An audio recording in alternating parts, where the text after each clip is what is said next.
कधी लक्ष दिलंय का? चिकू पाहिला की सगळे म्हणतात, "हा तर गोड बॉम्ब आहे." पण गंमत अशी आहे की हा बॉम्ब फोडला तरी वजन वाढत नाही, उलट एनर्जीच वाढते. थकवा, चक्कर आणि कामावर जाताना तुम्हाला पण झोप येतेय का? तर मग हा छोटा चिकू तुमचा मूड आणि एनर्जी दोन्ही रिचार्ज करेल. चिकूमध्ये असते नैसर्गिक शुगर, फायबर आणि आयर्न म्हणजेच इन्स्टंट एनर्जी पण गिल्ट फ्री. वर्कआउटनंतर चिकू मिल्कशेक पिलात तर फील होतं जणू स्वतःची बॅटरी 100% चार्ज केली आहे.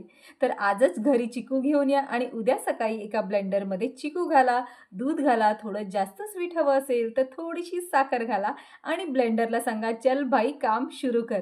हे मिल्कशेक पिऊन थकवा दूर होईल आणि फील कराल एनर्जीच एनर्जी. ह्यातले टॅनिन आणि अँटीऑक्सिडंट्स म्हणतील, "भाई टॉक्सिन्स बाहेर काढू का?" आणि पोट म्हणेल, "हो बाबा, आत्ता खूप बरं वाटतंय." कधी विचार केलाय का, एवढा गोड असताना पण हा हेल्दी कसा? कारण चिकू म्हणजे नेचरचं स्वीट विथ बेनिफिट पॅकेज आहे. तर अशाच हेल्दी आणि वेगवेगळ्या रेसिपींसाठी फॉलो करा flavourful life with Sonakshi. Video आवडला असेल तर लाईक, शेअर आणि सबस्क्राईब करा. Take care.